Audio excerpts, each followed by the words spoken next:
Good afternoon. Good afternoon, ma'am.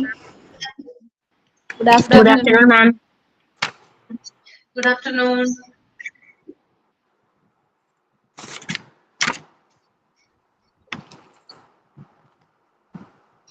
എല്ലാവരും ലഞ്ചൊക്കെ കഴിച്ചോ?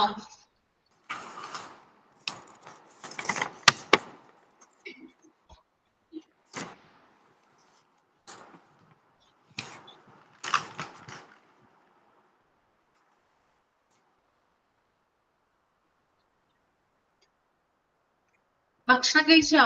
ഇല്ല.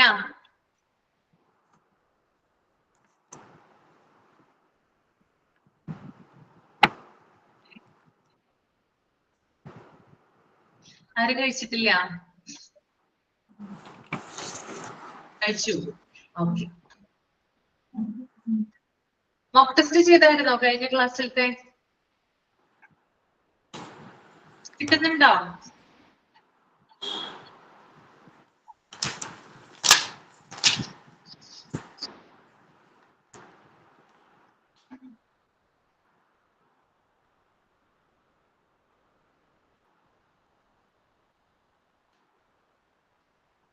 ഓക്കെ, അപ്പൊ നമുക്ക് സ്റ്റാർട്ട് ചെയ്യാം.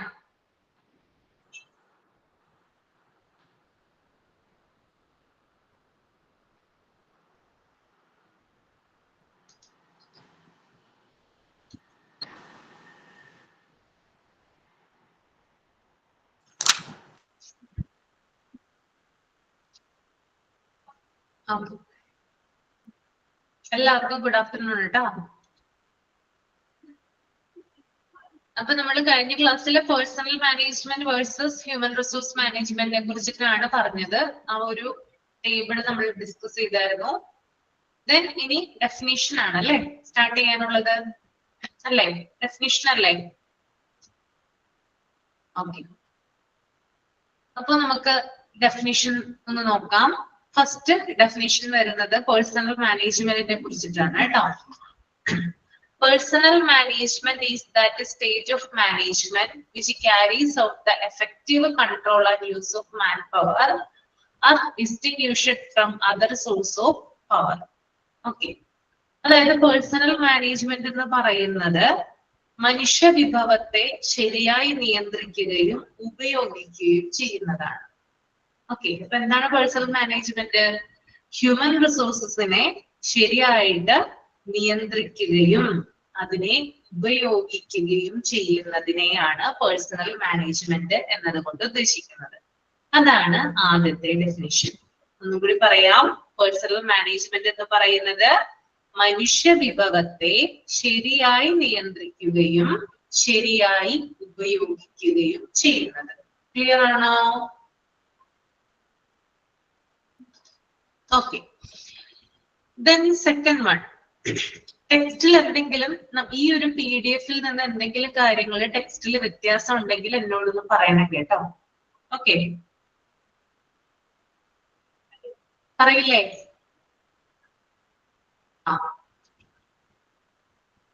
Then second point, Edwin Flip.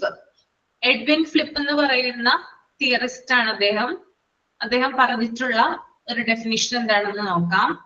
Personal management is the planning, organizing, directing and controlling of the procurement, development, compensation, integration, maintenance and separation of human resources to the end that the individual, organizational and societal objectives are fulfilled. Okay. അതായത് Edward ഫ്ലിപ്പിന്റെ അഭിപ്രായത്തില് personnel management എന്ന് പറയുന്നത് planning, organising, controlling, directing. Okay, 4 ഘടകങ്ങൾ ഞാൻ പറയുന്നുണ്ട്. ഒന്ന് planning, മറ്റൊന്ന് organising, മൂന്നാമത്തേത് കൺട്രോളിങ്, നാലാമത്തേത് ഡയറക്റ്റിംഗ് എന്നിവ ഉപയോഗിച്ച് ജീവനക്കാരെ നിയമിക്കുക, വികസിപ്പിക്കുക, ശമ്പളം നൽകുക, പരിപാലിക്കുക. ഓക്കെ, എന്നതാണ്. ഒന്നും കൂടി പറയാം. എഡ്വേർഡ് ഫ്ലിപ്പിന്റെ അഭിപ്രായത്തിൽ പേഴ്സണൽ മാനേജ്മെന്റ് എന്ന് പറയുന്നത് പ്ലാനിങ്, ഓർഗനൈസിങ്, കൺട്രോളിങ്, ഡയറക്റ്റിംഗ് എന്നിവ ഉപയോഗിച്ച് ജീവനക്കാരെ നിയമിക്കുകയും അവരെ ഡെവലപ്പ് ചെയ്യുകയും അവർക്ക് ശമ്പളം നൽകുകയും അവരെ മെയിൻറ്റെയിൻ ചെയ്ത് കൊണ്ടുപോകുകയും ചെയ്യുന്നതാണ്. ക്ലിയർ ആണോ? ഓക്കെ. മൂന്നാമത്തെ പോയിന്റ് ആണ്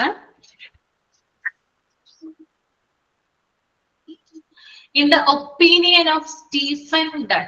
സ്റ്റീഫൻ ഡണ്ണിന്റെ അഭിപ്രായത്തിൽ എന്താണ് പേഴ്സണൽ മാനേജ്മെന്റ് എന്ന് നമുക്ക് നോക്കാം. The personal management is the process of attracting, holding and motivating people that involves all managers, line and staff. Okay.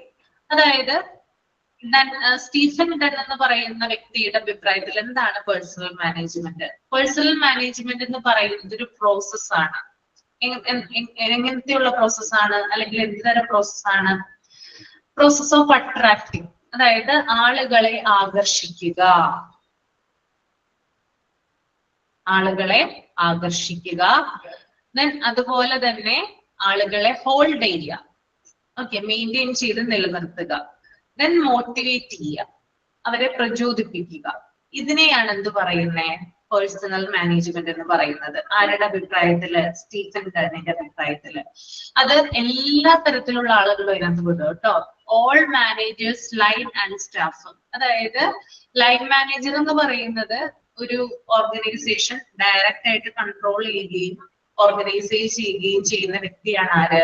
Line manager എന്ന് പറയുന്നത്. എന്നാൽ സ്റ്റാഫ് മാനേജർ എന്ന് പറയുന്നത് നേരിട്ട് കൺട്രോളിങ്ങോ കാര്യങ്ങളോ ഒന്നും ചെയ്യാതെ ലൈൻ മാനേജർമാർക്ക് ഉപദേശങ്ങളും അതുപോലെ തന്നെ ഇൻസ്ട്രക്ഷൻസും കൊടുക്കുന്ന വ്യക്തിയാണ് സ്റ്റാഫ് മാനേജർ എന്ന് പറയുന്നത്. അപ്പൊ ഇവിടെ ലൈൻ ആൻഡ് സ്റ്റാഫ് മാനേജർ എന്ന് പറയുന്നത് എല്ലാ തരത്തിലുള്ള സ്റ്റാഫുകളാണ് കേട്ടോ. അപ്പൊ ഒരു സ്ഥാപനത്തില് എല്ലാ തരത്തിലുമുള്ള ആളുകളെ അട്രാക്ട് ചെയ്യുകയും ഹോൾഡ് ചെയ്യുകയും മോട്ടിവേറ്റ് ചെയ്യുകയും ചെയ്യുന്നതാണ് എന്ത്? പേഴ്സണൽ മാനേജ്മെന്റ് എന്ന് പറയുന്നത്. ഓക്കെ. ഞാൻ ഒരു സ്ഥാപനത്തിൽ ജോലി ചെയ്യുന്ന സമയത്ത് ഒരു എക്സാമ്പിൾ പറയുന്നതാണ് കേട്ടോ. ഞാനിപ്പോ ഒരു സ്ഥാപനത്തിൽ ഒരു വലിയൊരു കമ്പനിയിൽ ഞാൻ ജോലി ചെയ്യുവാണെന്ന് വിചാരിക്കാം. ഓക്കെ.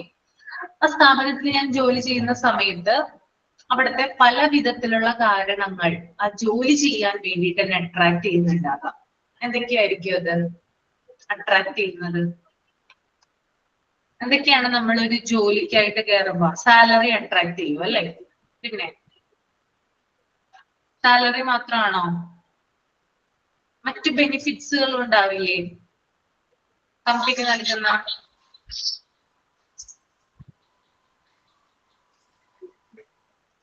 കമ്പനി നൽകുന്ന ഒരു സെക്കൻഡ്.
ഓക്കെ. അപ്പൊ നമ്മൾ പറഞ്ഞു വന്നത് ഇതാണ്, സാലറി. അതായത് സാലറിയുടെ ഇതിൽ നമ്മൾ എന്ത് ചെയ്യാറുണ്ട്? അട്രാക്ട് ആവാറുണ്ട് അല്ലെ? അതുപോലെ തന്നെ മറ്റ് പല ബെനിഫിറ്റ്സും ഉണ്ട്. ഇൻസെന്റീവ് അല്ലെ? അതുപോലെ എംപ്ലോയീസിനുള്ള പാക്കേജുകള്. ഓക്കെ. ഇതൊക്കെ എന്താണ്? നമ്മളെ അട്രാക്ട് ചെയ്യുന്ന ഘടകങ്ങളാണ് അല്ലെ? ഓക്കെ. നെക്സ്റ്റ് ഹോൾഡിംഗ് ആണ്. നമ്മളെ അവിടെ നിലനിർത്തുന്നത്. എന്തൊക്കെ ഘടകങ്ങളായിരിക്കും നിലനിർത്തുന്നത്?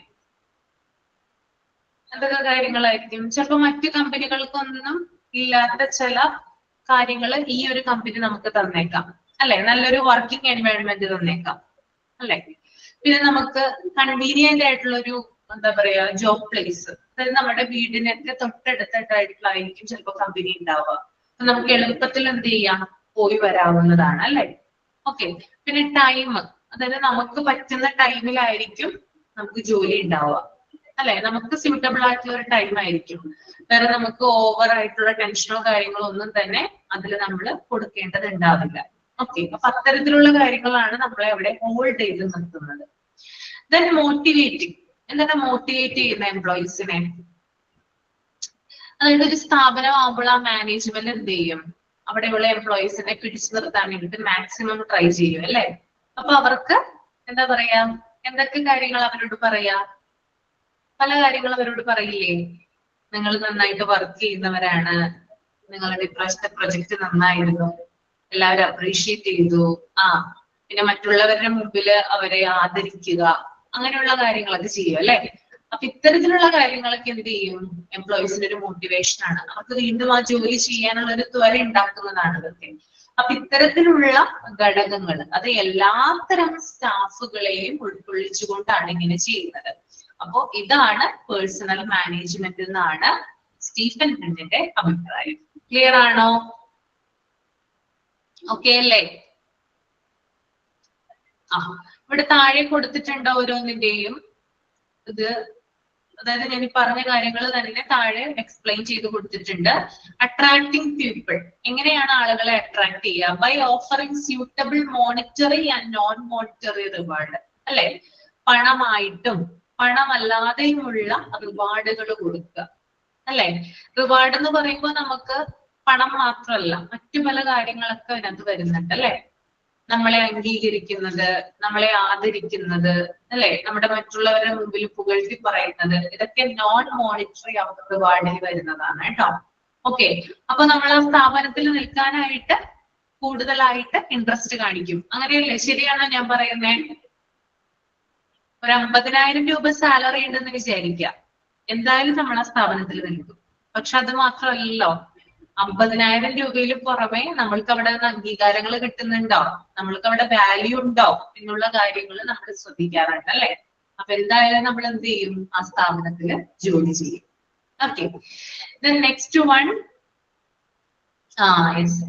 Holding or retaining. അത് ഹോൾഡ് ചെയ്ത് നിർത്തുന്നത് എന്താണെന്നാണ് ചോദിക്കുന്നത്. By improving the work environment, അതായത് നമ്മൾക്ക് നല്ല സാലറി ഉണ്ട് അല്ലെങ്കിൽ മറ്റ് ബെനിഫിറ്റ്സ് ഒക്കെ ഉണ്ടെന്ന് പറഞ്ഞിട്ട് പ്രയോജനമില്ല. നമുക്ക് നല്ല രീതിയിൽ നമുക്കൊരു വർക്കിംഗ് എൻവയോൺമെന്റ് വേണം അല്ലെ. നമ്മളെ അധികം പ്രഷർ ചെയ്യാത്ത രീതിയിൽ, നമുക്ക് റിലാക്സ് ആയിട്ട് ജോലി ചെയ്യുന്ന രീതിയിൽ, മറ്റ് ടെൻഷൻസോ കാര്യങ്ങളോ ഒന്നും തന്നെ ഇല്ലാത്ത രീതിയിൽ, മറ്റാളുകളുടെ ശല്യമില്ലാത്ത രീതിയിലൊക്കെയുള്ള ഒരു വർക്കിംഗ് എൻവയോൺമെന്റ് നമുക്ക് വേണം. ഓക്കെ, അതാണ് നമ്മളെ അവിടെ ഹോൾഡ് ചെയ്ത് നിർത്തുന്നത്. നെക്സ്റ്റ് മോട്ടിവേറ്റിംഗ് ആണ്. By following progressive practices and human policies to create personal satisfaction to the employees. അതായത് നല്ല ഫ്രണ്ട്ലി ആയിട്ട് ആളുകളോട് പെരുമാറുക. അതായത് മാനേജ്മെന്റ് നമുക്ക് കണ്ടാലും മനസ്സിലാവരുത്, ശരിക്കും പറഞ്ഞാല് മാനേജ്മെന്റിന്റെ പ്രതിനിധികളെയും എംപ്ലോയീസിനെയും കണ്ടാൽ തിരിച്ചറിയരുത്. അത്രയധികം ബോണ്ടിങ് ഉണ്ടായിരിക്കണം അവര് തമ്മില്. മാനേജ്മെന്റ് ആയാലും എംപ്ലോയീസ് ആയാലും തികച്ചും മാനേജ്മെന്റ് ഫ്രണ്ട്ലി ആയിട്ട് വേണം എല്ലാവരോടും പെരുമാറുന്നതിനായിട്ട്. അവർ എംപ്ലോയീസിന്റെ അഭിപ്രായങ്ങൾ ചോദിക്കാം, അവരുടെ സജഷൻസ് എടുക്കാം പ്രധാനപ്പെട്ട തീരുമാനങ്ങളിൽ. അതൊക്കെ എന്താണ്, മോട്ടിവേറ്റ് ചെയ്ത് നിർത്തുന്നതാണ്. ക്ലിയർ ആണോ? ഓക്കെ അല്ലേ? ഓക്കെ, നെക്സ്റ്റ് വൺ നമുക്ക് നോക്കാം. Characteristics and qualities of a personal manager.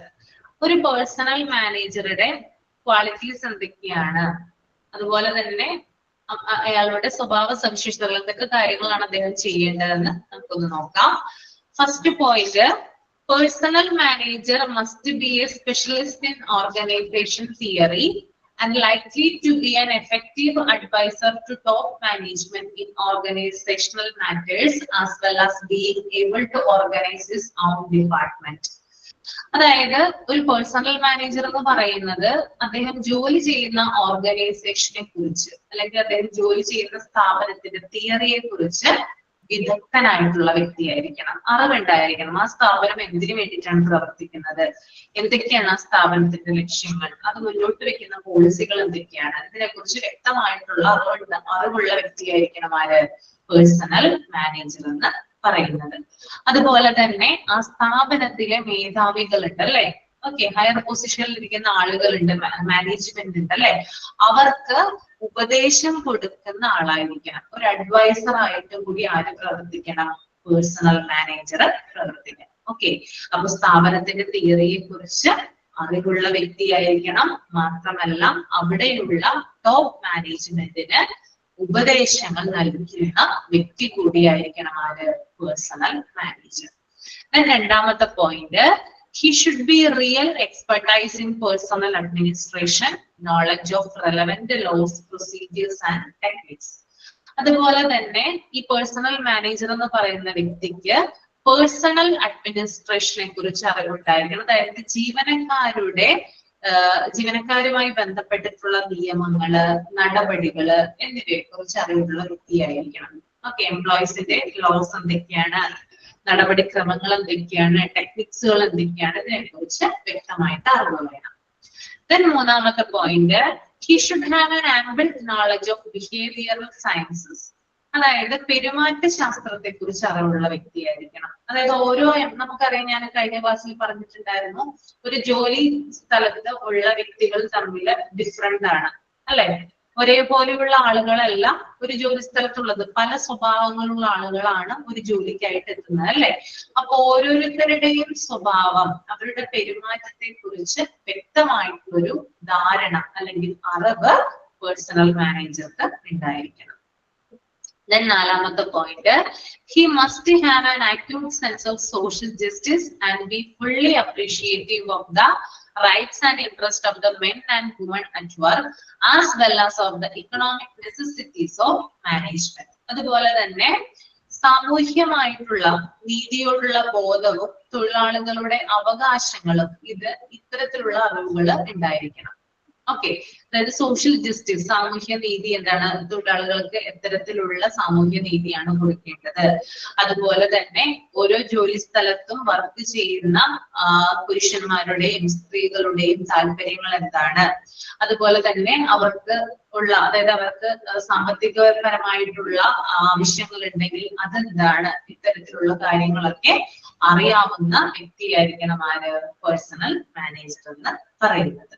Okay, അപ്പൊ എംപ്ലോയീസിന്റെ അവകാശങ്ങൾ നമുക്കറിയാം. ഓരോ ജോലി സ്ഥലത്തൊക്കെ എംപ്ലോയീസ് എന്ത് ചെയ്യുന്നുണ്ട്? അവരുടെ റൈറ്റ്സിന് വേണ്ടിയിട്ട് എന്ത് ചെയ്യാറുണ്ട്?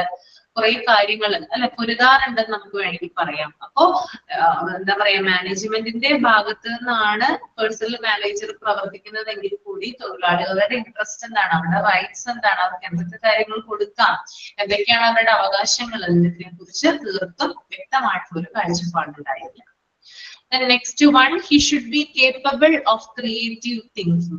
അതുപോലെ തന്നെ ക്രിയേറ്റീവ് ആയിട്ട് തിങ്ക് ചെയ്യുന്ന വ്യക്തിയായിരിക്കണം, ചിന്താശേഷിയുള്ള വ്യക്തിയായിരിക്കണം, കറക്റ്റ് സമയത്ത് കറക്റ്റ് ആയിട്ടുള്ള തീരുമാനങ്ങൾ എടുക്കാനായിട്ട് പ്രാപ്തിയുള്ള വ്യക്തിയായിരിക്കണം ആര്? പേഴ്സണൽ മാനേജർ എന്ന് പറയുന്നത്.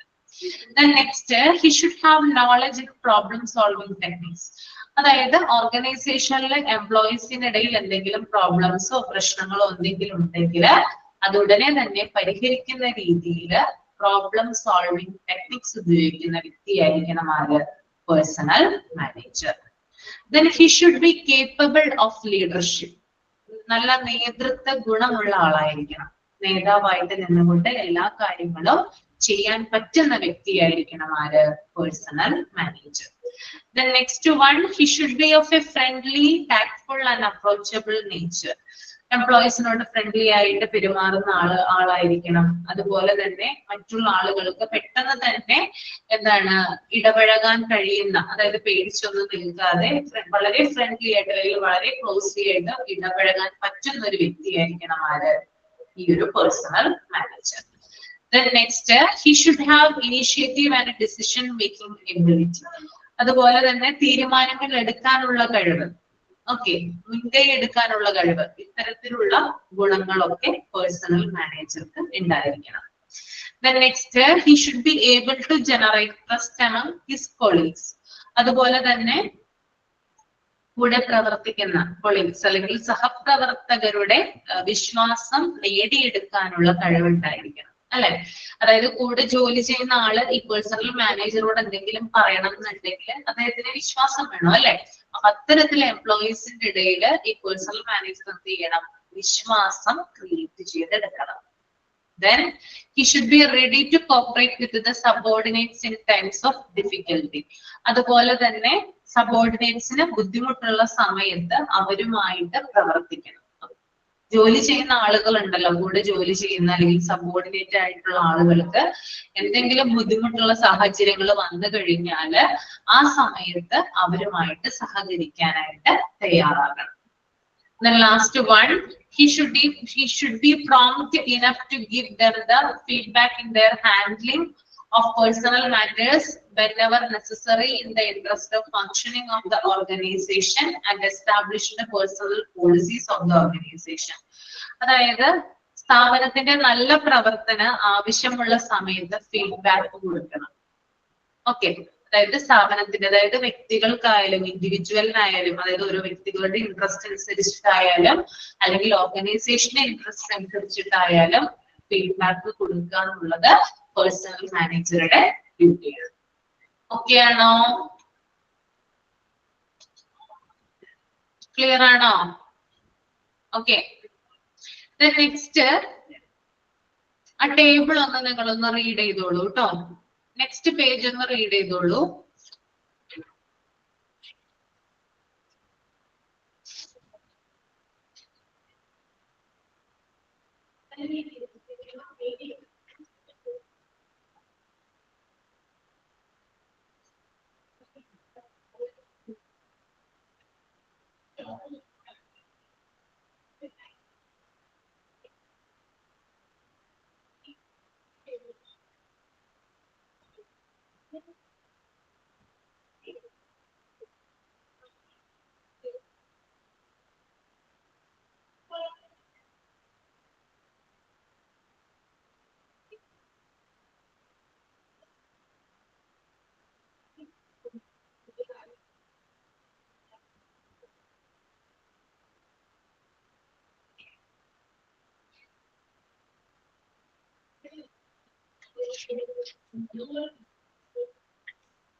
വായിച്ചു കഴിയുമ്പോ ഒന്ന് തമ്പ് ചെയ്യാം കേട്ടോ.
റീഡ് ചെയ്ത് കഴിഞ്ഞോ?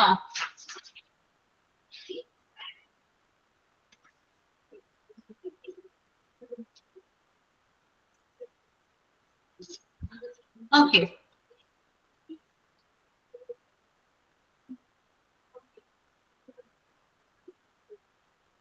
പേഴ്സണൽ മാനേജറുടെ റോളാണ് കേട്ടോ കൊടുത്തിരിക്കുന്നത്. കാണുന്നുണ്ടോ?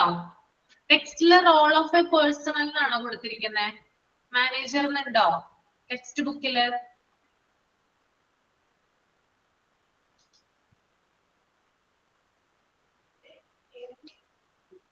പേഴ്സണൽ മാനേജറിന് കൂട്ടിച്ചേർക്കാം കേട്ടോ. മാനേജർ എന്നും കൂടി എഴുതുക. മാനേജർ എന്ന് എഴുതുക കേട്ടോ. അദ്ദേഹത്തിന്റെ റോളുകളാണ് താഴെ കൊടുത്തിരിക്കുന്നത്.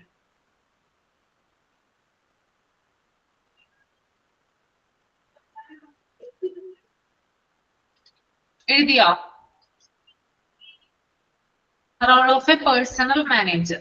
പേഴ്സണൽ മാനേജറുടെ പലതരത്തിലുള്ള റോളുകൾ ഉണ്ട്. അപ്പൊ ആദ്യത്തേതാണ് പേഴ്സണൽ റോള്, രണ്ടാമത്തേത് വെൽഫെയർ റോൾ ഉണ്ട്, മൂന്നാമത്തേത് ക്ലറിക്കൽ റോൾ ഉണ്ട്, നാലാമത്തേത് ഫയർ ഫൈറ്റിംഗ് റോൾ ഉണ്ട്. അപ്പൊ നമുക്ക് ഓരോന്നായിട്ട് നോക്കാം. പേഴ്സണൽ റോൾ എന്തൊക്കെയാണെന്ന് നോക്കാം. പേഴ്സണൽ റോളിൽ എന്തൊക്കെയാണ് വരുന്നത് കേട്ടോ. First advising management on effective use of human resources. അതായത് മനുഷ്യ വിഭവശേഷി അഥവാ ഹ്യൂമൻ റിസോഴ്സസ് ശരിയായിട്ട് ഉപയോഗിക്കുന്നതിനായിട്ട് മാനേജ്മെന്റിന് ഉപദേശം നൽകുക. എങ്ങനെയാണ് ഹ്യൂമൻ റിസോഴ്സസ് ഉപയോഗിക്കുന്നത്, അതിന്റെ കറക്റ്റ് യൂസേജ് എങ്ങനെയാണ് വരുന്നത്, ഇത്തരത്തിലുള്ള കാര്യങ്ങളിൽ മാനേജ്മെന്റിനെ ഉപദേശിക്കുക എന്നുള്ളത് പേഴ്സണൽ മാനേജറുടെ പേഴ്സണൽ റോളിലാണ് വരുന്നത്. Okay, next one manpower planning ആണ്. Manpower planning, recruitment, selection. Okay, എന്താണ് ഈ മാൻ പവർ പ്ലാനിങ് എന്ന് പറയുന്നത്? മാൻ പവർ പ്ലാനിങ്, റിക്രൂട്ട്മെന്റ് എന്താ? റിക്രൂട്ട്മെന്റ് ആളുകളെ ജോലിക്ക് എടുക്കുന്നതാണോ? യെസ്, ജോലിക്ക് എടുക്കുക എന്നുള്ളതാണ് കേട്ടോ. അതായത് മാൻ പവർ പ്ലാൻ ചെയ്യുക, അതായത് ആളുകളെ ജോലിക്ക് എടുക്കുന്ന കാര്യങ്ങള്, അതുപോലെ തന്നെ അതിന്റെ സെലക്ഷൻ എങ്ങനെയാണ്, ഇങ്ങനെയുള്ള കാര്യങ്ങളൊക്കെ പ്ലാൻ ചെയ്യുന്നത് പേഴ്സണൽ മാനേജറാണ്. ദെൻ മൂന്നാമത്തെ point, training and development of linemen. അതായത് ഒരു സ്ഥാപനത്തിലെ എല്ലാ തരത്തിലുള്ള സ്റ്റാഫുകളുടെയും ട്രെയിനിങ്ങും ഡെവലപ്മെന്റും ഇത്തരത്തിലുള്ള കാര്യങ്ങളൊക്കെ സൂപ്പർവിഷൻ കൊടുക്കുക. ഓക്കെ, പുതിയ സ്റ്റാഫുകളെ എടുക്കുന്ന സമയത്ത് അവർക്ക് പരിശീലനങ്ങൾ കൊടുക്കാറുണ്ട് അല്ലെ. അതുപോലെ തന്നെ അവരുടെ ജോലിയുമായി ബന്ധപ്പെട്ടിട്ടുള്ള ഡെവലപ്മെന്റുകൾ, അത്തരത്തിലുള്ള കാര്യങ്ങളൊക്കെ പ്രൊവൈഡ് ചെയ്യാറുണ്ട്. അപ്പോ അത് അദ്ദേഹത്തിന്റെ പേഴ്സണൽ റോളിലാണ് വരുന്നത്. Then last one, measurement of assessment of individual and group behaviour. അതായത് ഓരോ വ്യക്തിയെയും, ജോലിക്കായിട്ട് എത്തുന്ന ഓരോ എംപ്ലോയീസിനെയും മെഷർ ചെയ്യുക, അവരെ വിലയിരുത്തുക. ഇൻഡിവിജ്വൽ ആയിട്ട് വർക്ക് ചെയ്യുന്നവരുണ്ടാകും, ഗ്രൂപ്പായിട്ട് വർക്ക് ചെയ്യുന്നവരുണ്ടാകും. അപ്പോ ഗ്രൂപ്പ് ആയാലും ഇൻഡിവിജ്വൽ ആയാലും അവരുടെ സ്വഭാവ സവിശേഷതകൾ അളക്കുക എന്നുള്ളത് ആരുടെ ജോലിയാണ്? അത് പേഴ്സണൽ മാനേജറുടെ ജോലിയായിട്ടാണ് വരുന്നത്. ഓക്കെ, ഇത്രയും കാര്യങ്ങൾ ഓക്കെയാണോ? അഡ്വൈസർ ആയിട്ട് പ്രവർത്തിക്കുന്നു അല്ലെ, മാനേജ്മെന്റിന് ഒരു അഡ്വൈസർ ആയിട്ട് പ്രവർത്തിക്കുന്നു, മാൻ പവർ പ്ലാനിംഗ് നടത്തുന്നു, പുതിയ സ്റ്റാഫുകളുടെ ട്രെയിനിങ് ഡെവലപ്മെന്റ് സൂപ്പർവിഷൻ കൊടുക്കുന്നു, അതുപോലെ തന്നെ ഇൻഡിവിജ്വലിനെയും ഗ്രൂപ്പിനെയും അസസ് ചെയ്യും. നെക്സ്റ്റ് വൺ വെൽഫെയർ റോൾ ആണ് അല്ലെ, വെൽഫെയർ റോൾ കേട്ടോ. അതിനകത്ത് ആദ്യത്തെ പോയിന്റ് എന്ന് പറയുന്നത് research in personal and organisational problems. അതായത് ഒരു സ്ഥാപനത്തില് ജോലിക്കെത്തുന്ന വ്യക്തികൾക്കും അതുപോലെ തന്നെ ആ സ്ഥാപനത്തിനും ചില പ്രശ്നങ്ങൾ ഉണ്ടെങ്കിൽ, പ്രോബ്ലംസ് ഉണ്ടെങ്കിൽ അതിനെക്കുറിച്ച് പഠിക്കുക അല്ലെങ്കിൽ ഗവേഷണം നടത്തുക എന്നുള്ളത് പേഴ്സണൽ മാനേജറുടെ വെൽഫെയർ റോളിൽ വരുന്നതാണ്. ഓരോ വ്യക്തികൾക്കും എന്തൊക്കെ പ്രശ്നങ്ങളാണ്, അല്ലെങ്കിൽ ആ സ്ഥാപനത്തിനുള്ള പൊതുവായിട്ടുള്ള പ്രശ്നം എന്താണ്, അതിനെക്കുറിച്ച് പഠിക്കുക. രണ്ടാമത്തെ point, managing services, canteens, crutches etcetera. ചില സർവീസുകൾ മാനേജ് ചെയ്യുക. അതായത് ക്യാൻറ്റീൻ പോലുള്ള അല്ലെ, നമുക്കറിയാം ക്യാൻറ്റീൻ എന്തിനാണ് ഒരു ഓർഗനൈസേഷനിലെ ക്യാൻറ്റീൻ, എന്തിനാണ് ക്യാൻറ്റീൻ? ഒന്ന് പറഞ്ഞേ, ക്യാൻറ്റീൻ എന്തിനാ ഉപയോഗിക്കുന്നേ? എന്താ ഇവിടെ കിട്ടുന്നേ? ഫുഡ് കഴിക്കാൻ അല്ലെ. ഒരു സ്ഥാപനത്തിലെ ഫുഡ് സർവീസുമായി ബന്ധപ്പെട്ടിട്ടുള്ള കാര്യങ്ങൾ അല്ലെ, അതാണ് ക്യാൻറ്റീൻ അല്ലെ. ഓക്കെ, അപ്പൊ അത് മാനേജ് ചെയ്യാം. ക്രച്ചസ് എന്താ? ക്രച്ചസ് എന്താ?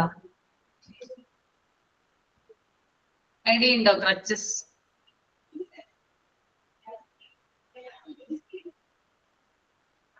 അതായത് എംപ്ലോയീസിന്റെ കുഞ്ഞുങ്ങളെ കൊണ്ടുവരാല്ലേ ചില സമയത്ത്, അല്ലേ? ചില ഓർഗനൈസേഷനിലൊക്കെ എന്ത് ചെയ്യാം, കുട്ടികളെ കൊണ്ടുപോകാം, അല്ലെ? ചെറു പ്രായത്തിലുള്ള യെസ്. അതായത് ഈ എംപ്ലോയീസിന്റെ കുഞ്ഞുങ്ങളെ നോക്കുന്നതിന് വേണ്ടിയിട്ടുള്ള ഒരു പ്രത്യേക സംവിധാനമാണ് എന്ത്, ക്രച്ചസ് എന്ന് പറയുന്നത് കേട്ടോ. ഓക്കെ, ഇത്തരത്തില് ക്യാൻറ്റീൻ അതുപോലെ ക്രച്ചസ് ഇതിനെ മാനേജ് ചെയ്യാന്നുള്ളത് പേഴ്സണൽ മാനേജറുടെ വെൽഫെയർ റോളാണ് വരുന്നത്. The next one, group dynamics, group counseling, motivation, leadership, communication, etc. അതായത് ഗ്രൂപ്പ്, അതായത് ഒരു സ്ഥാപനത്തിലെ എംപ്ലോയീസിനെ സംബന്ധിച്ച് സ്ഥാപനത്തിലെ എംപ്ലോയീസിന് ഗ്രൂപ്പ് ആയിട്ടുള്ള കൗൺസിലിംഗ് കൊടുക്കുക, അവർക്ക് മോട്ടിവേഷൻ കൊടുക്കുക, ലീഡർഷിപ്പിന്റെ പ്രാധാന്യത്തെ കുറിച്ച് പറയുക, അവരുടെ കമ്മ്യൂണിക്കേഷൻ ഡെവലപ്പ് ചെയ്യുക അല്ലെങ്കിൽ മെച്ചപ്പെടുത്തുക, ഇത്തരത്തിലുള്ള കാര്യങ്ങളാണ് ഗ്രൂപ്പ് ഡൈനാമിക്സിൽ.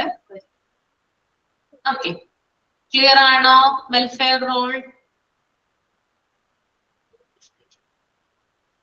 യെസ്. ഇനി നെക്സ്റ്റ് വൺ ആണ് ക്ലറിക്കൽ റോൾ കേട്ടോ. ക്ലറിക്കൽ റോൾ എന്താണെന്ന് നോക്കാം. ആദ്യത്തേതാണ് ടൈം കീപ്പിംഗ്. അതായത് സമയത്തെ കുറിച്ച് വ്യക്തമായിട്ടുള്ള ധാരണ ഉണ്ടാക്കിയെടുക്കുക. അതായത് സ്റ്റാഫുകളൊക്കെ വരുന്ന സമയത്ത് അവരുടെ അറ്റൻഡൻസ് രേഖപ്പെടുത്തുക, എത്ര സമയത്താണ് വന്നത്, അങ്ങനെയുള്ള കാര്യങ്ങളൊക്കെ രേഖപ്പെടുത്തുക. Time keeping. Okay. Then next, salary and wage administration in incentives.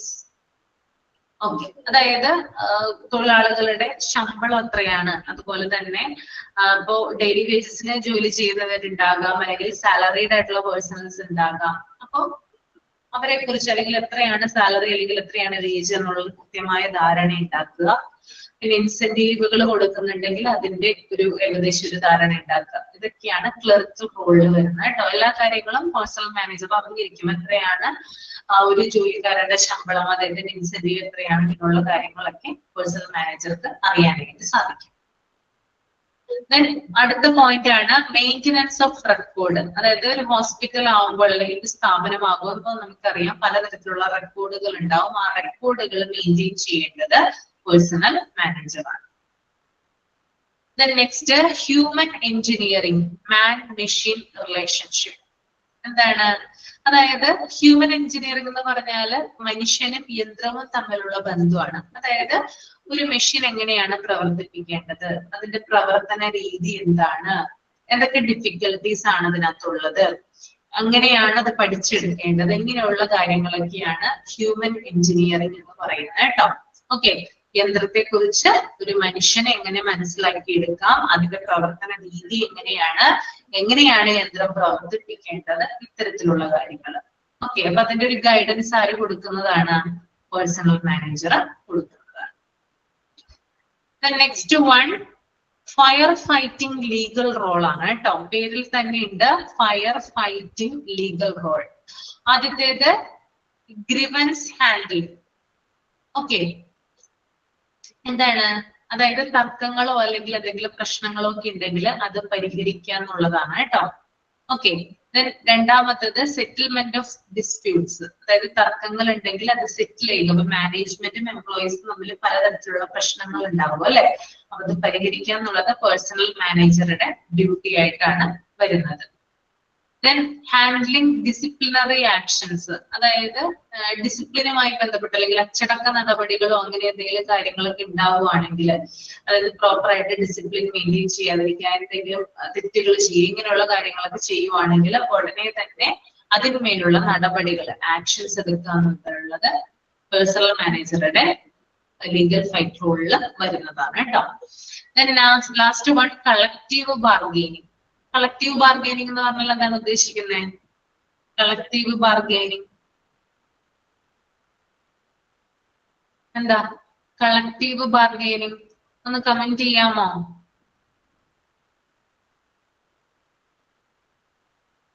കൂട്ടായ വിലപേശൽ അല്ലേ?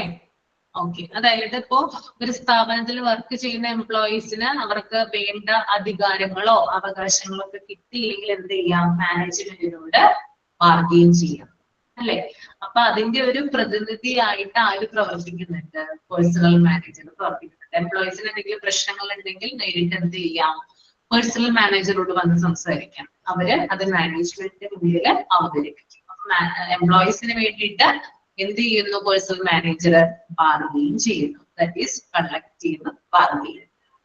ഇത്രയും കാര്യങ്ങൾ ഓക്കെ ആണോ?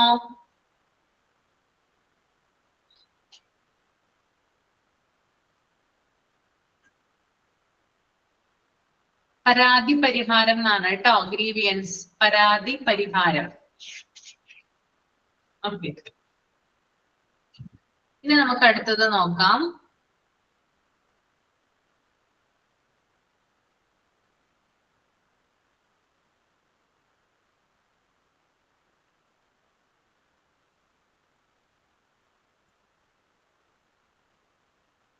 Major personnel management process in organisation.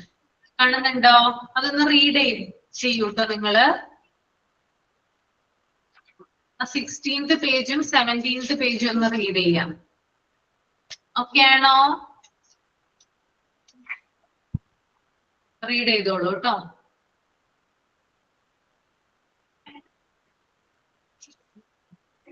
Objectives വരെ റീഡ് ചെയ്തോളൂ കേട്ടോ. ഒബ്ജക്റ്റീവ്സ്, പേഴ്സണൽ പോളിസിയിലെ ഒബ്ജക്റ്റീവ്സ് വരെ.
വായിച്ചു കഴിഞ്ഞെങ്കിൽ താങ്ക് ചെയ്യാം കേട്ടോ.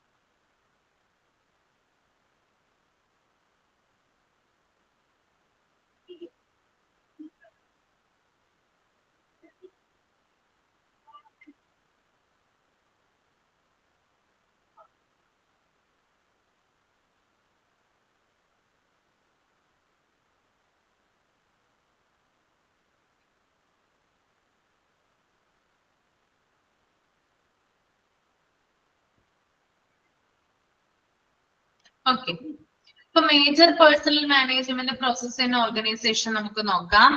ഫസ്റ്റ് എന്ന് പറയുന്നത് ലീഡർഷിപ്പ് പ്രോസസ് ആണ്. Involves in influencing the individual and group behaviour towards the achievement of organisation goals. എന്താണ് ലീഡർഷിപ്പ് പ്രോസസ്?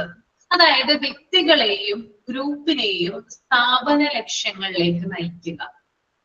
ഓക്കെ, ഇപ്പൊ പേഴ്സണൽ മാനേജ്മെന്റ് പ്രോസസ് എന്ന് പറയുന്നത് ഒരു ഓർഗനൈസേഷനിലെ അതിലെ ലീഡർഷിപ്പ് പ്രോസസ് എന്ന് പറയുന്നത് വ്യക്തിയായാലും ഗ്രൂപ്പ് ആയാലും ഒരു സ്ഥാപനത്തിന്റെ ലക്ഷ്യങ്ങൾ എന്താണോ അത് നിറവേറ്റുന്നതിന് വേണ്ടിയിട്ട് അവരെ നയിക്കുക എന്നുള്ളതാണ് ലീഡർഷിപ്പ് പ്രോസസ്സിൽ വരുന്നത്. രണ്ടാമത്തത് justice determination process. Equal treatment to all and a fair compensation for the work. എന്താണ് equal treatment to all and a fair compensation for the work? അതായത് എല്ലാവർക്കും തുല്യ പരിഗണന കൊടുക്കുക, അതുപോലെ തന്നെ എല്ലാവർക്കും ഫെയർ ആയിട്ടുള്ള ഒരു വേജസ് കൊടുക്കുക. അതാണ് കേട്ടോ ഉദ്ദേശിക്കുന്നത്. അപ്പൊ ഒരു സ്ഥാപനത്തിലുള്ള ജോലിക്കാരെന്ന് പറയുമ്പോൾ ഒരാള് മികച്ചത് അല്ലെങ്കിൽ ഒരാൾ താഴെ, ഒരാൾക്ക് കൂടുതൽ അല്ലെങ്കിൽ ഒരാൾക്ക് കുറവ്, ആ ഒരു രീതിയിൽ തരംതിരിക്കാനായിട്ട് പാടുള്ളതല്ല. ജസ്റ്റിസ് വേണം അല്ലെ, നീതി ലഭിക്കണം അല്ലെ. അതുകൊണ്ട് തന്നെ ഒരു സ്ഥാപനത്തിൽ ഇപ്പൊ 100 ജോലിക്കാരുണ്ടെങ്കിൽ 100 ജോലിക്കാർക്കും ഈക്വൽ ആയിട്ടുള്ള പരിഗണന കൊടുക്കുക എന്നുള്ളതാണ്. അതുപോലെ തന്നെ എല്ലാവർക്കും നീതിയായിട്ടുള്ള അല്ലെങ്കിൽ ജസ്റ്റിഫൈ ആയിട്ടുള്ള ഒരു സാലറി ഉറപ്പുവരുത്തുക എന്നുള്ളതും ഇമ്പോർട്ടന്റ് ആയിട്ടുള്ള ഒരു കാര്യമാണ്. ഈ സ്ഥാപനങ്ങളിൽ ഇങ്ങനെ നടക്കാറുണ്ടോ? എല്ലാവർക്കും ഈക്വൽ ട്രീറ്റ്മെന്റ് ആണോ കൊടുക്കുന്നത്? തുല്യ പരിഗണനയും തുല്യ വേജസും ആണോ കൊടുക്കുന്നത്? ആണോ? അല്ല അല്ലെ. ഏതൊരു സ്ഥാപനം ആയാലും അവിടെ വർക്ക് ചെയ്യുന്ന ആളുകളിൽ ചിലര് ടോപ്പിൽ നിൽക്കുകയും ചിലവര് ലോവർ ലെവലിൽ നിൽക്കുകയും ചെയ്യും. അതങ്ങനെയാണ്, പണ്ട് കാലം മുതൽക്ക് തന്നെ അങ്ങനെ തന്നെയാണ്. അതിലൊരു മാറ്റവും ഇതുവരെ വന്നിട്ടില്ല എന്നുള്ളതാണ് സത്യം. ഓക്കെ, ചിലർക്ക് അതായത് ആളുകൾ വ്യത്യസ്തരാണ്, അതിനനുസരിച്ച് ആളുകളുടെ കഴിവുകളും കുറവുകളും വ്യത്യസ്തമാണ്. അതിനനുസരിച്ച് അവർക്ക് കിട്ടുന്ന പരിഗണനയും അതുപോലെ തന്നെ സാലറിയും ഒക്കെ വ്യത്യാസപ്പെടും. ഓക്കെ, പക്ഷെ നല്ല രീതിയിൽ ഈക്വൽ ആയിട്ടുള്ള ഒരു കാര്യങ്ങൾ, ഈക്വൽ ട്രീറ്റ്മെന്റ് അല്ലെങ്കിൽ ഫെയർ കോമ്പൻസേഷൻ നൽകുന്നതിലൂടെ നല്ല രീതിയിൽ നമുക്ക് ആ സ്ഥാപനത്തിനെ മുന്നോട്ട് കൊണ്ടുപോകാനായിട്ട് സാധിക്കും കേട്ടോ. Next one task specialisation process ആണ് കേട്ടോ. Consistent division of the total task in individual jobs. അതായത് ഈ ജോലികൾ എന്ന് പറയുമ്പോൾ, അതായത് ഒരു സ്ഥാപനത്തിലെ ജോലിക്കാർക്ക് ജോലികൾ ഉണ്ടാവും അല്ലെ. ആ ജോലികളെ എന്ത് ചെയ്യണം? വലിയ ജോലികളെ ചെറിയ ജോലികളാക്കി വിഭജിക്കണം. അതായത് ഓരോരുത്തർക്കായിട്ട് ഡിവൈഡ് ചെയ്ത് കൊടുക്കണം. അപ്പോ ആ ടാസ്ക് എന്ന് പറയുന്നത് ഭയങ്കര ഭാരമില്ലാതാകുകയും ജോലിക്കാർക്ക് അത് എളുപ്പത്തിൽ ചെയ്യാനായിട്ട് സാധിക്കുകയും ചെയ്യും. That is task specialisation process കേട്ടോ. അതായത് വലിയ ജോലികളെ ചെറിയ ജോലികളായിട്ട് വിഭജിക്കുക. ക്ലിയർ ആണോ? ലീഡർഷിപ്പ് പ്രോസസ് പറഞ്ഞു, ജസ്റ്റിസ് ഡിറ്റർമിനേഷൻ പ്രോസസ് പറഞ്ഞു, ടാസ്ക് സ്പെഷ്യലൈസേഷൻ പറഞ്ഞു. ഓക്കെ അല്ലേ? ഓക്കെ ആണോ? Yes. Next one staffing process ആണ് കേട്ടോ. എന്താണ് സ്റ്റാഫിംഗ് പ്രോസസ് നമുക്ക് നോക്കാം. Involves manpower planning, developing source of recruitment, assessment of applicants, employment decisions, induction and orientation, transfers, promotion and demotions. എന്താണ് staffing process എന്ന് പറയുന്നത്? അതായത് സ്റ്റാഫിംഗ് പ്രോസസ് എന്ന് പറയുന്നത് ഫസ്റ്റ് വൺ എന്ന് പറഞ്ഞാല് മാൻ പവർ പ്ലാനിംഗ് ആണ്. എന്താണ് മാൻ പവർ പ്ലാനിംഗ്? സ്റ്റാഫിംഗ് പ്രോസസ്സിൽ വരുന്നതാണ് എന്ത്? മാൻ പവർ പ്ലാനിംഗ് എന്ന് പറയുന്നത് അല്ലെ. അതായത് എത്ര ആളുകളാണ് ഒരു സ്ഥാപനത്തിൽ വേണ്ടതെന്ന് തീരുമാനിക്കുന്നതിനെയാണ് സ്റ്റാഫ് മാൻ പവർ പ്ലാനിംഗ് എന്ന് പറയുന്നത്. മനസ്സിലായോ? ഒരു സ്ഥാപനത്തില് എത്ര ആളുകൾ വേണമെന്ന് തീരുമാനിക്കുന്നു. ഓക്കെ ആണോ? ഓക്കെ, ഒരു സ്ഥാപനത്തിൽ എത്ര ആളുകൾ വേണമെന്ന് തീരുമാനിക്കുന്നതിനെ മാൻ പവർ പ്ലാനിംഗ് എന്ന് പറയുന്നു. Then developing source of recruitment, പുതിയ ആളുകളെ കണ്ടെത്തുന്നു. Okay, developing source of recruitment എന്ന് പറഞ്ഞാൽ എന്താണ്? പുതിയ ആളുകളെ കണ്ടെത്തുന്നു. അത് പല രീതിയിൽ കണ്ടെത്തുന്നു കേട്ടത്. നമുക്കിപ്പോ ചിലപ്പോ നിങ്ങൾക്ക് ഇത് കുറച്ച് ബോറടി പോലെ തോന്നാം, പക്ഷെ ബാക്കി ഇതിന്റെ എക്സ്പ്ലനേഷനും കാര്യങ്ങളൊക്കെ വരുന്നുണ്ട്. അത് നിങ്ങൾക്ക് കൂടുതൽ ഇൻട്രസ്റ്റ് ആവും. ആ ഇതിലോട്ട് നമ്മൾ കിടക്കുമ്പോൾ ഇവിടെ ജസ്റ്റ് ഇങ്ങനെ പറഞ്ഞു പോകുന്നത് മാത്രമേ ചെയ്യുന്നുള്ളൂ കേട്ടോ. അതിന്റെ എക്സ്പ്ലനേഷൻ ബാക്കി വരുന്നുണ്ട്. ഓക്കെ, അപ്പൊ ഡെവലപ്പിംഗ് സോഴ്സ് ഓഫ് റിക്രൂട്ട്മെന്റ് എന്ന് പറഞ്ഞാൽ പുതിയ ആളുകളെ കണ്ടെത്തുന്നതാണ് കേട്ടോ. അതായത് ജോലിക്കായിട്ട് ആളുകളെ കണ്ടെത്തുന്നു. അതിന് പല രീതിയിലുള്ള സോഴ്സസ് ഉണ്ടാവാം. ഏതൊക്കെ സോഴ്സസ് ഉപയോഗിച്ചിട്ടാണ് നമ്മൾ ആളുകളെ കണ്ടെത്തുക? ഏതൊക്കെ സോഴ്സാണ് ഉപയോഗിക്കുക? പല സോഴ്സ് ഉപയോഗിക്കാറില്ലേ? അഡ്വർടൈസ്മെന്റ് ഉപയോഗിക്കാറുണ്ട് അല്ലെ? പിന്നെ ഡയറക്റ്റ് റിക്രൂട്ട്മെന്റ് ഉണ്ട്. ഓക്കെ, അതായത് ഒരു സ്ഥാപനത്തിൽ ജോലി ചെയ്യുന്ന ആളുകളുടെ മക്കളെയോ അവരുടെ ബന്ധുക്കളെയോ നമ്മൾ ജോലിക്ക് എടുക്കാറുണ്ട് അല്ലെ? ഇന്റർവ്യൂ ഉണ്ട്. ഓക്കെ, പിന്നെ പല രീതിയിൽ എന്ത് ചെയ്യാറുണ്ട്? പുതിയ ആളുകളെ കണ്ടെത്താറുണ്ട് കേട്ടോ. Okay, next one, assessment of applicants. Okay, അപ്പോ ആദ്യം എത്ര പേര് ഒരു സ്ഥാപനത്തിൽ ഇപ്പോ 100 പേരെ വേണമെങ്കിൽ 100 പേരെയാണ് വേണ്ടതെന്ന പ്ലാനിങ് നടത്തുന്നു. അതിനനുസരിച്ച് ആളുകളെ കണ്ടെത്താനുള്ള സോഴ്സ് തിരഞ്ഞെടുക്കുന്നു. ദെൻ അതിനുശേഷം ആളുകൾ അപ്ലൈ ചെയ്യുന്നു അല്ലെ? കുറെ ആളുകൾ അഡ്വർടൈസ്മെന്റും അതൊക്കെ കാണുമ്പോൾ എന്ത് ചെയ്യാറുണ്ട്? അപ്ലൈ ചെയ്യുമല്ലോ ജോബിന്. അങ്ങനെ ജോബിന് അപ്ലൈ ചെയ്യുമ്പോൾ അവരവരുടെ ബയോഡേറ്റ, അവരുടെ സർട്ടിഫിക്കറ്റുകൾ, കാര്യങ്ങളൊക്കെ എന്ത് ചെയ്യും? അവിടെ കൊടുക്കും അല്ലെ? ജോലി സ്ഥലത്ത് കൊടുക്കും. അങ്ങനെ അവരെ എന്ത് ചെയ്യും? ഇന്റർവ്യൂവിനായിട്ട് എടുത്തിട്ട് അവരെ ഓരോരുത്തരെയും അസസ് ചെയ്യും അല്ലെ? ഒരു 10 പേരുടെ ഇന്റർവ്യൂവിന് പങ്കെടുക്കുന്ന ഒരു സമയത്ത് ഒരു 10 പേരെ ഇന്റർവ്യൂവിന് പങ്കെടുത്തെന്ന് വിചാരിക്കാം. 10 പേരോടും അവര് 10 രീതിയിലുള്ള ചോദ്യങ്ങളായിരിക്കും ചോദിക്കുക. ആണോ? 10 രീതിയിലുള്ള ചോദ്യങ്ങളാണോ ചോദിക്കുന്നത്? ക്വസ്റ്റ്യൻസ് അല്ലെങ്കിൽ എല്ലാവരോടും ഒരേപോലുള്ള ക്വസ്റ്റ്യൻസ് ആയിരിക്കും ചോദിക്കുന്നത്? എങ്ങനെയാ ചോദിക്കുക? വ്യത്യസ്തമായിരിക്കില്ലേ? ഡിഫറെന്റ് ആയിട്ടുള്ള ക്വസ്റ്റ്യൻസ് ആയിരിക്കും എന്ത് ചെയ്യുന്നേ? ചോദിക്കുന്നത് അല്ലെ? അപ്പൊ അവരെങ്ങനെയാണ് 10 പേരും എങ്ങനെയാണ് ആ ക്വസ്റ്റ്യൻ ആൻസർ ചെയ്തത്? ആ രീതിയിൽ അവരെ അസസ് ചെയ്യും അല്ലെ? അവരെ അളക്കും. ഓക്കെ, അപ്പൊ അസസ്മെന്റ് ഓഫ് ആപ്ലിക്കൻസ്, അപേക്ഷകരെ വിലയിരുത്തുന്നു. അതിനുശേഷമാണ് എന്ത് ചെയ്യുന്നത്? എംപ്ലോയ്മെന്റ് ഡിസിഷൻസ്, നിയമനം നടത്തുന്നത്, പോസ്റ്റിംഗ് കൊടുക്കുന്നത് കേട്ടോ. ഓക്കെ, ദെൻ അതിനുശേഷം എന്ത് ചെയ്യും? ഇൻഡക്ഷൻ ആൻഡ് ഓറിയന്റേഷൻ, അതായത് അവർക്ക് വേണ്ടിയിട്ടുള്ള, അതായത് പുതിയ ജീവനക്കാരെ പരിചയപ്പെടുത്തുന്നതിന് വേണ്ടിയിട്ടുള്ള ട്രെയിനിങ്ങുകളും കാര്യങ്ങളൊക്കെ കൊടുക്കും. ഓക്കെ, ദെൻ അതിനുശേഷം അവര് കുറച്ചുനാൾ അവിടെ ജോലി ചെയ്യുന്നു. ട്രാൻസ്ഫർ, ചിലപ്പോ അവരെ വേറൊരു സ്ഥാപനത്തിലേക്ക്, അവരുടെ തന്നെ ബ്രാഞ്ചിലേക്ക് ട്രാൻസ്ഫർ ചെയ്യാം. അതിനുശേഷം പ്രൊമോഷൻ ആൻഡ് ഡിമോഷൻ, ചിലപ്പോ അവരുടെ ജോലി മികച്ചതാകുന്ന സമയത്ത് അവർക്ക് വേണമെങ്കിൽ സ്ഥാനക്കയറ്റം കൊടുക്കാം, അവർക്ക് പ്രൊമോഷൻ കൊടുക്കാം. അല്ലെങ്കിൽ അവരെന്തെങ്കിലും ജോലിയിൽ കൃത്രിമമോ തെറ്റുകളോ കാണിക്കുന്നുണ്ടെങ്കിൽ അവരെ ഡീമോട്ട് ചെയ്യാം. അതായത് അവര് ചെയ്യുന്ന നിലവിൽ ജോലി ചെയ്യുന്ന പോസ്റ്റിൽ നിന്ന് ലോവർ ലെവലിലേക്ക് അവരെ മാറ്റാം. That is demotion. ഇത്രയും കാര്യങ്ങളൊക്കെയാണോ? അപ്പൊ എന്താ ചെയ്യുന്നത്? ആദ്യം ഒരു ജോലിക്കാരൻ ജോലിക്ക് വരുന്ന കാര്യങ്ങൾ മുതൽ എൻഡ് ചെയ്യുന്നത് വരെയുള്ള കാര്യമാണ് ഞാൻ പറഞ്ഞത്. ക്ലിയർ ആണോ? ഒന്നുകൂടി പറയണോ?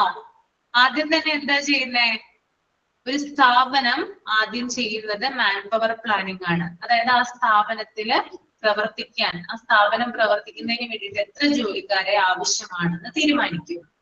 അതിനുശേഷം ഡെവലപ്പിംഗ് സോഴ്സ് ഓഫ് റിക്രൂട്ട്മെന്റ്, പുതിയ ആളുകളെ കണ്ടെത്തുന്നു. അതായത് ജോലിക്കായിട്ടുള്ള ആളുകളെ അവർ കണ്ടെത്തുന്നു. ദെൻ അസസ്മെന്റ് ഓഫ് ആപ്ലിക്കൻസ്, ഇതിനനുസരിച്ച് ധാരാളം ആളുകൾ ആപ്ലിക്കേഷൻ കൊടുക്കുന്നു. അതിനുശേഷം ഇന്റർവ്യൂ നടത്തുന്നു. ആ ഇന്റർവ്യൂവിന് ശേഷമാണ് ആളുകളെ വിലയിരുത്തുന്നത്. അതിൽ നിന്ന് ഏറ്റവും ബെസ്റ്റ് ആയിട്ടുള്ള ആളുകളെ തിരഞ്ഞെടുക്കുന്നു അഥവാ നിയമിക്കുന്നു. That is employment decisions. Then induction and orientation, ജോലിക്കായി എത്തുന്ന പുതിയ ആളുകൾക്ക് ജോലി പരിചയപ്പെടുത്തിക്കൊണ്ടുള്ള ട്രെയിനിങ്ങുകളും കാര്യങ്ങളും കൊടുക്കുന്നു. ഓക്കെ, ദെൻ അവർ ജോലിയിൽ അല്ലെങ്കിൽ അവരുടെ കുറച്ചു നാള് ജോലിയൊക്കെ ചെയ്തതിനു ശേഷം വേണമെങ്കിൽ അവരെ മറ്റു ബ്രാഞ്ചിലോട്ട് ട്രാൻസ്ഫർ ചെയ്യുന്നു. പിന്നീട് പ്രൊമോഷൻ കൊടുക്കുന്നു. ജോലി നല്ലതാണെങ്കിൽ പ്രൊമോഷൻ കൊടുക്കുന്നു. ഇനി ജോലി ബാഡ് ആണെങ്കിൽ ഡിമോഷൻ കൊടുക്കുന്നു. ഇതാണ് സ്റ്റാഫിംഗ് പ്രോസസ് എന്ന് പറയുന്നത്. ക്ലിയർ അല്ലേ? ഓക്കെയാണ്. നെക്സ്റ്റ് നമുക്ക് നോക്കാം performance appraisal process.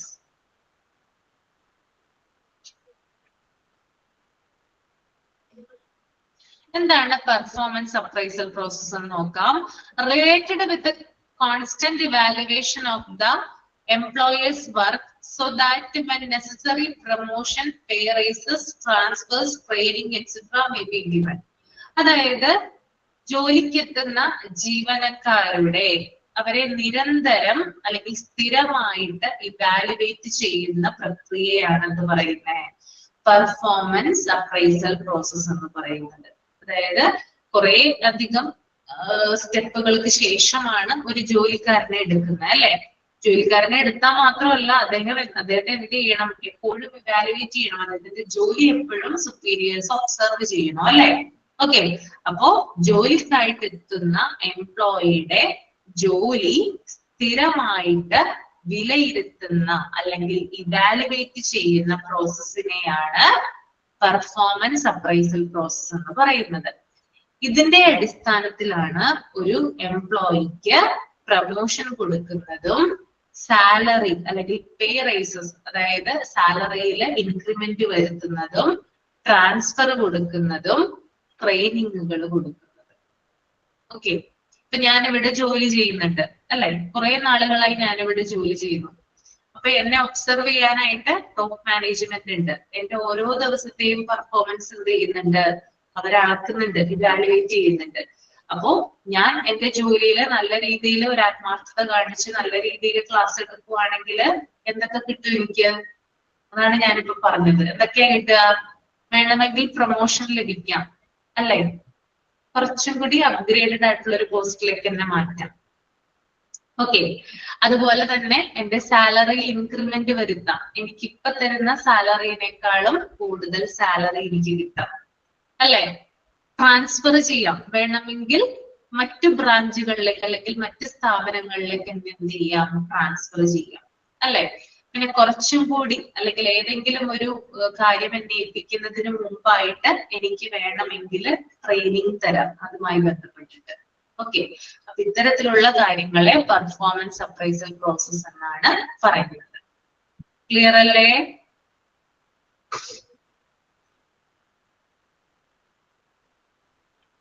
Yes.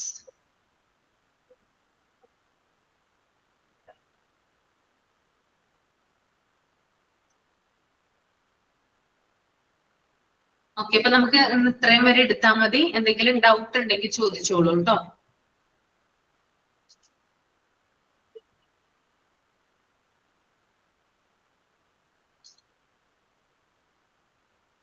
Mic on ചെയ്യാം.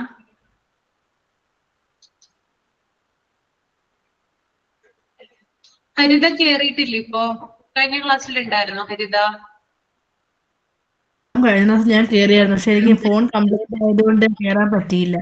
ഫോൺ ഓഫ് ആയി പോയായിരുന്നു. ഞാൻ ശരിയാക്കിയിട്ട് പിന്നെ ലാസ്റ്റ് ഇടയ്ക്ക് ഓൺ ആയപ്പോഴാണ് താങ്ക് യു മാം പറയാൻ മാത്രമേ കയറാൻ പറ്റുള്ളൂ. അതിന് ഫോൺ ഓഫ് ആയി പോയായിരുന്നു, മൊത്തത്തിൽ അങ്ങ് ഹാങ് ആയിപ്പോയി. കഴിഞ്ഞ ദിവസം ഒന്നും കിട്ടുന്നില്ല. ഞാൻ റെക്കോർഡ് ക്ലാസ് ജസ്റ്റ് കണ്ടതുമില്ല, കാണണമെന്ന് വെച്ചിട്ട് ഫോൺ കംപ്ലൈന്റ് ആയിരുന്നു. ഇന്നലെ ശരിയാക്കിയത്. എന്തെങ്കിലും ഡൗട്ട് ഉണ്ടെങ്കിൽ ചോദിച്ചോളൂ കേട്ടോ. മാം, ഇതില് പേഴ്സണൽ റോളിലെ ഫസ്റ്റ് പോയിന്റ് ഒന്ന് പറഞ്ഞുതരുമോ?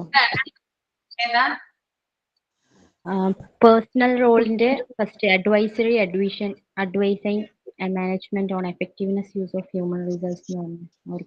അതായത് ഹ്യൂമൻ റിസോഴ്സസ്, അതായത് മനുഷ്യ വിഭവങ്ങളെ ഉപയോഗിക്കുന്നതിന് വേണ്ടിയിട്ട്, അതായത് എംപ്ലോയീസിനെ മാനേജ് ചെയ്യുന്നതിന് വേണ്ടിയിട്ടുള്ള മികച്ച ഉപദേശങ്ങൾ നൽകുക എന്നുള്ളതാണ് കേട്ടോ പേഴ്സണൽ റോൾ.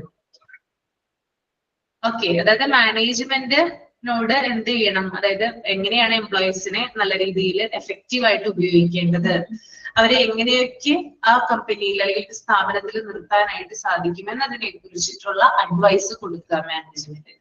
അതാണ് പേഴ്സണൽ റോളിലെ ആദ്യത്തെ പോയിന്റ് കേട്ടോ. ഓക്കെ മാം, എനിക്ക് പിന്നെ ആ 3 പോയിന്റ് ഇല്ലേ, importance of human resource management, ആ 3 പോയിന്റ്സ് ഒന്ന് പറയാമോ മാം? കഴിഞ്ഞ ക്ലാസ്സില് ഒന്ന് പറഞ്ഞു തരാമോ? Importance of human resource 3 point ഇല്ലേ കൊടുത്തേക്കുന്നത്? പറയാം.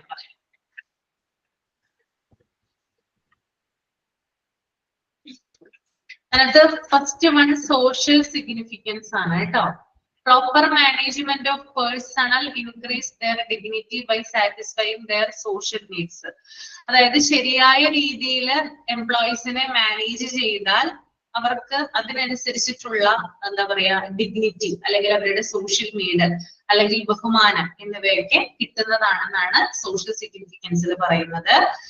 രണ്ടാമത്തത് പ്രൊഫഷണൽ സിഗ്നിഫിക്കൻസ് ആണ്. By facilitating healthy working environment promotes team work in the employees. നല്ല വർക്കിംഗ് എൻവയൺമെന്റ് ഉണ്ടാക്കാനായിട്ട് സഹായിക്കുന്നതാണ് ഇത് പ്രൊഫഷണൽ സിഗ്നിഫിക്കൻസ്. ജീവനക്കാരില് ടീം വർക്ക് വളരാനായിട്ട് ഇത് സഹായിക്കുന്നു. Then third one, significance for individual enterprise. It can help the organization in fulfilling its goals by creating right attitude among the employees through effective motivation. അതായത് ജീവനക്കാരിൽ ശരിയായ മനോഭാവം ഉണ്ടാകുന്നു, ജീവനക്കാർക്ക് മോട്ടിവേഷൻ നൽകുന്നു, അവരെ ലക്ഷ്യങ്ങൾ നേടാനായിട്ട് സഹായിക്കുന്നു. That is significance for individual enterprise. Clear ആണോ? ഓക്കെ, അപ്പൊ നമുക്ക് വൈൻഡപ്പ് ചെയ്യാം. ഇനി നമുക്ക് വെള്ളിയാഴ്ച കാണാം കേട്ടോ. കുറച്ച് ബോറിംഗ് ആയിട്ടൊക്കെ തോന്നുമെങ്കിലും ഇടയ്ക്കൊക്കെ വെച്ച് ബാക്കിയുള്ള കാര്യങ്ങളൊക്കെ ഇൻട്രസ്റ്റിംഗ് ആണ് കേട്ടോ. നിങ്ങളൊന്ന് മറിച്ച് നോക്കിയാൽ മതി. പല ടൈപ്പ് ഇന്റർവ്യൂകളെ കുറിച്ച് പറയുന്നുണ്ട്, അതുപോലെ തന്നെ റിവാർഡുകളെ കുറിച്ച് പറയുന്നുണ്ട്. നമ്മളൊന്ന് ജസ്റ്റ് നോക്കിയാൽ മതി. ഓക്കെ, അപ്പൊ നമുക്ക് വൈൻഡപ്പ് ചെയ്യാം. Thank you. Okay, thank you ma'am. Thank you. Thank you.